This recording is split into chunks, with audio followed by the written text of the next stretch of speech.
Good morning बच्चों, मैं BL. Agarwal आज आपको इस लेक्चर में फिनंशियल अकाउंटिंग का एक चैप्टर सेल और रिटर्न या बोल सकते हो सेल ऑन अप्रूवल बेसिस का एक प्रॉब्लम डिस्कस करके सोल्व करके समझाने का कोशिश करूँगा। उम्मीद करूँगा आपको ज़रूर से ज़रूर समझ में आ जाएगा। ठीक है, ये रख दिया आपके सामने एक problem.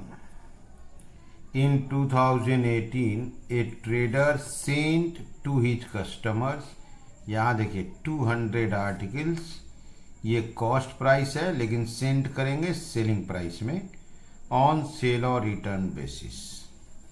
As number of such transactions was limited, he recorded the transactions on ordinary sale basis. तो सेल और रिटर्न का ट्रांजेक्शन बहुत फ्यू है, तो जो वो गुड्स सेंड करता है उसको ऑर्डिनरी सेल बोल के रिकॉर्ड कर देता है और सेलिंग प्राइस दे रहा है 150। तो गुड्स सेंड किए 200, सेलिंग प्राइस 150, ये गुड्स सेंड है 30,000 का, सेल बोल के रिकॉर्ड कर देंगे। ड्यूरिंग द ईयर यहाँ देखो 40 आर्टिकल रिटर्न आ गया, तो रिटर्न का एंट्री कर देंगे और 130 आर्टिकल बिक गया है। देखिए सेल्स इंटीमेशन, ओके। तो 40 वापस आ गया, एक तो 130 बिक गया, तो 40 प्लस 130 तो 170 हो गया। 200 था तो अनसोल्ड बच गया आपको 30। ओके, तो सबसे पहले यहाँ देखो हम लोग सेंड करेंगे 200, रिटर्न आएगा 40, सेल होगा 130, कस्टमर के पास अनसोल्ड बच जाएगा 30। बोला है जर्नल एंट्री पास कीजिए recording the above transactions. Okay, तो ये हो गया क्वेश्चन। चलिए इसका जर्नल एंट्री पास करके देखते हैं। ये रख दिया आपके सामने जर्नल का format, date particular LF, debit credit.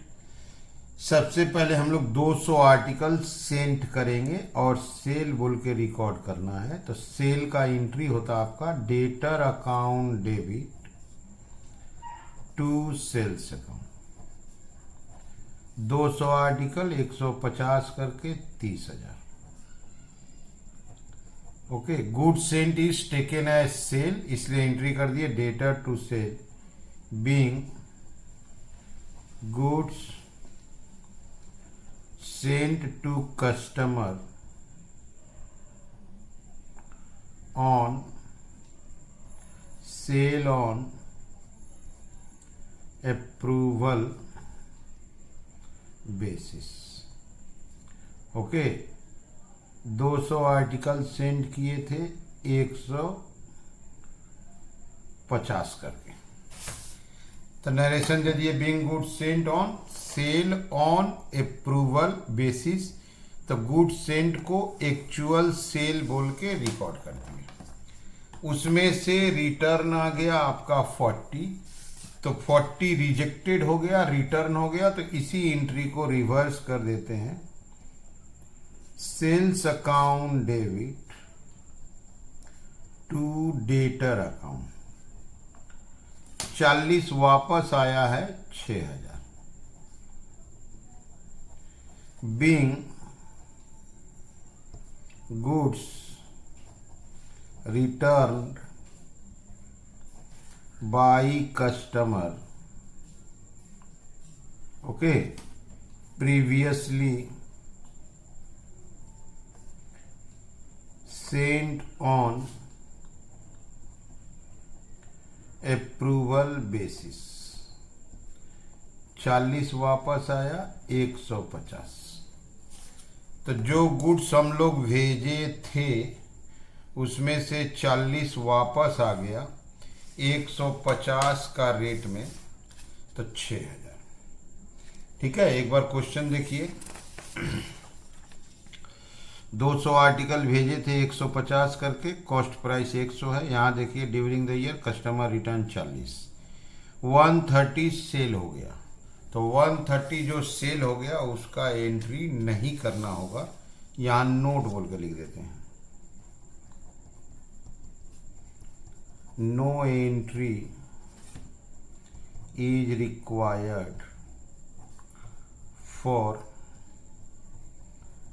Approval और cell of 130 articles.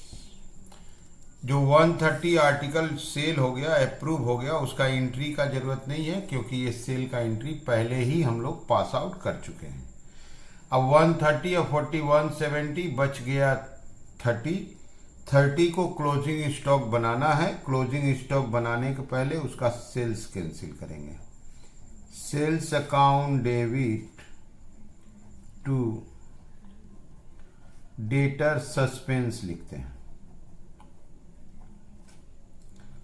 4,500।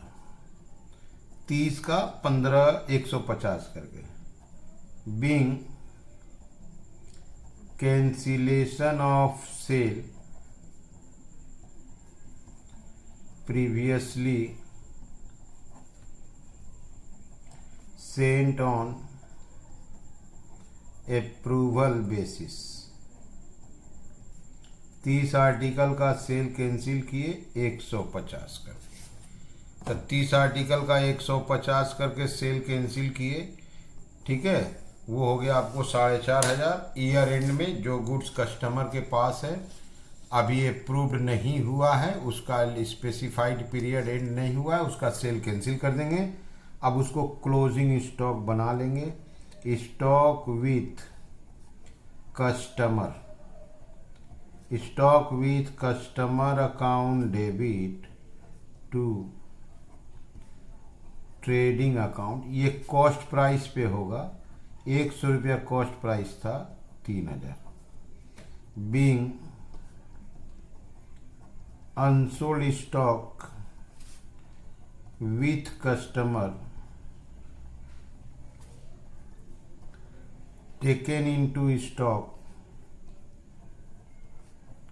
Eight cost price.